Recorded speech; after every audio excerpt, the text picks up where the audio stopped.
awesome victory for the Mountaineers. Coming here, making a regional for the third consecutive year in a row was certainly special. Our team has been hungry to do this all season, certainly deserving of being here. The last 3 weeks had been choppy. We had played okay baseball down the stretch. So to come into this environment on the biggest stage and possibly play our best game in the biggest moment and also get our first walk-off of the season on the road is really special.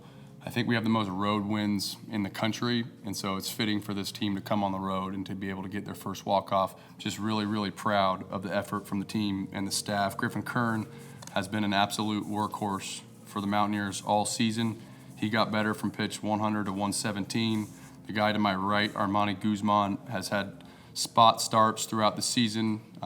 When Sam White got injured early in the year, it basically eliminated his playing time, and he stayed positive. Stayed motivated.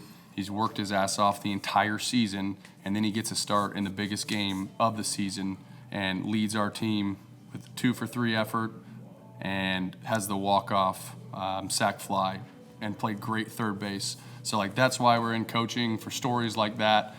Someone to be that consistent mentally throughout the year. He's one of the most talented players in the country, and things hadn't gone his way, and he stayed so level-headed. For him to be rewarded like this on this stage is incredible. It makes me so genuinely happy for him. And so wonderful win for the state, wonderful win for the university.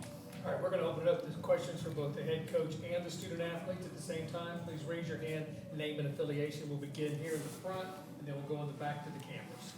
Bradley with you in baseball. And Griffin, Kentucky's coach talked about how it seemed like they kind of had you on the ropes a couple times, and you just kept battling back.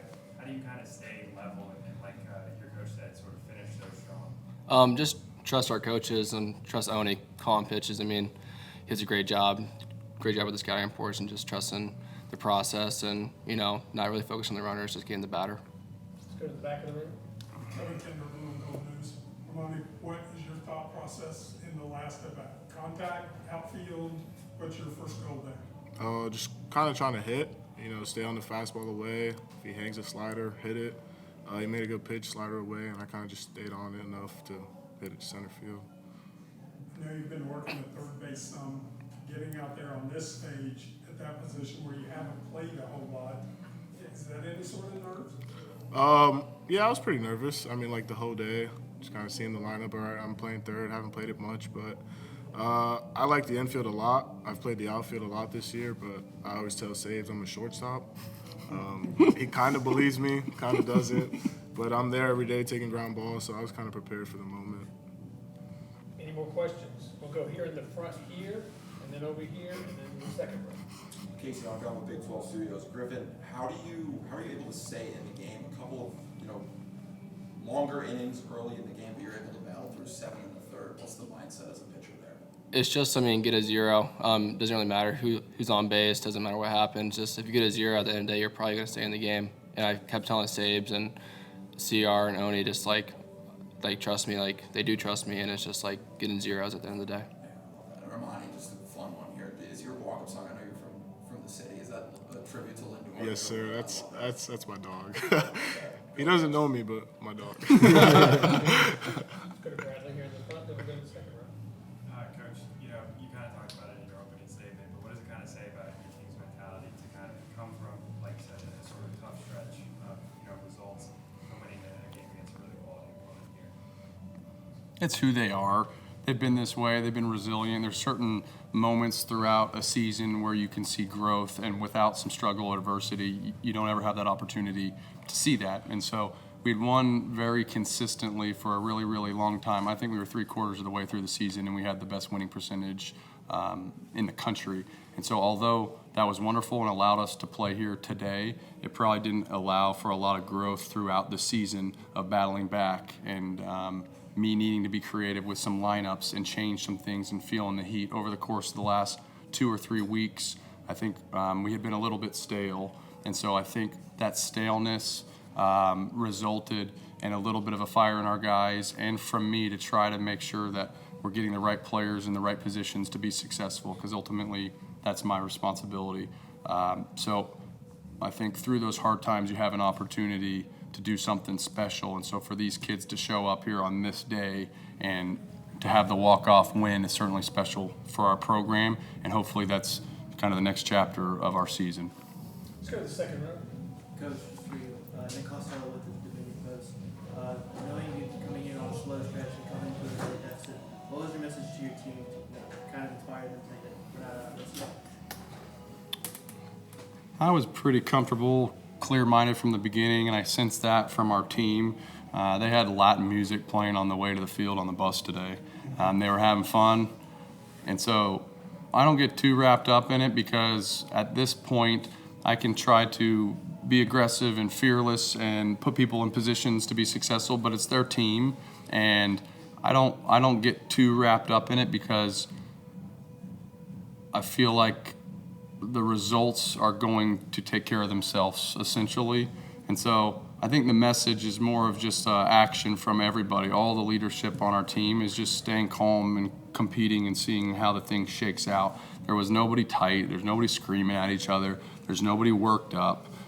It's a pretty focused group of individuals, and you got to let the chips fall at this point in the season. Let's go to the back of the room with the cameras. Griffin, you get the call, ready to start warming up, and then the delay. What did you do during delay, and then you just push everything back, or what's your mindset going through that? Yeah, I was pretty focused, ready to go, like 30, 35 minutes before the game. And they told me they're going to meet at 1:30, and I was like, all right, I need to like kind of like unlock in, I guess, in a sense, like just like kind of have fun with the guys and, you know, mess around. And then whenever they met at 1:30, I kind of got back in the groove, and it was just like, all right, it's go time now. Coach, several lineup changes. I don't want to say motivational things, but shaking things up, like you said, trying to counteract that little stale feeling. What were the thoughts there? People make jumps at different times throughout the season, and so you just have to be hyper aware of when those jumps are taking place. Armani's obviously a really great example of that, but there's a guy named J.J. Glasscock that wasn't ready to compete for us to begin the year, and I feel like he's ready to compete for us now. So over the course of the season, you're playing 60 games. People just have these opportunities from growth. So if they continue to work while they're waiting and they're not in the lineup, you can get better. So it's about having the team actually buy into getting better, because it's not like it's a finite finished product. These guys are 18 to 22-year-olds. They need to get better. And so the guys that stick with it and trust the process, stay competitive, try to earn opportunities, they do get better. There's some guys that play every day that maybe take for granted playing a little bit. And so I just think in general, this wasn't a result of anybody taking anything for granted on our team. I think our guys have been humble and hardworking. Guzman's just a premium athlete with a great attitude that's ready to make an impact. So I had to, he actually got 2 hits at Globe Life, and he got to third base, and we were getting shut out in that final game of the Big 12 tournament. And he got to third. I said, damn it, Guzman, I need to put you at third base. It's killing me going to bed every night with you out, you being in the lineup. I was like, can you play third base? He said, I can play third base, Sabes. I said, all right, well, you're going to play third base. And so that's kind of how that all evolved, because it really was heavy on my heart for about 2 weeks because the team wasn't doing good, and you had this dynamic player with a great attitude. But every time I tell him to go to third, his ass is taking ground balls at shortstop, and I want him to take him at third. And so I need him to take him at third because I wanted to play him at third. And so now he's figured out maybe why I wanted him taking ground balls at third base. And Money saw you getting some treatment on your hip, and then was that what cramped up, or was that something different on the field? No, I stepped back to make the throw, and my calf just cramped up, and yeah. You get a lecture from Yeah, a lot. staff, right? Yeah, About hydrating. yeah, a lot of liquids. Got it. Yeah. Any other questions? Thank you, gentlemen. Thanks, Thank guys. you.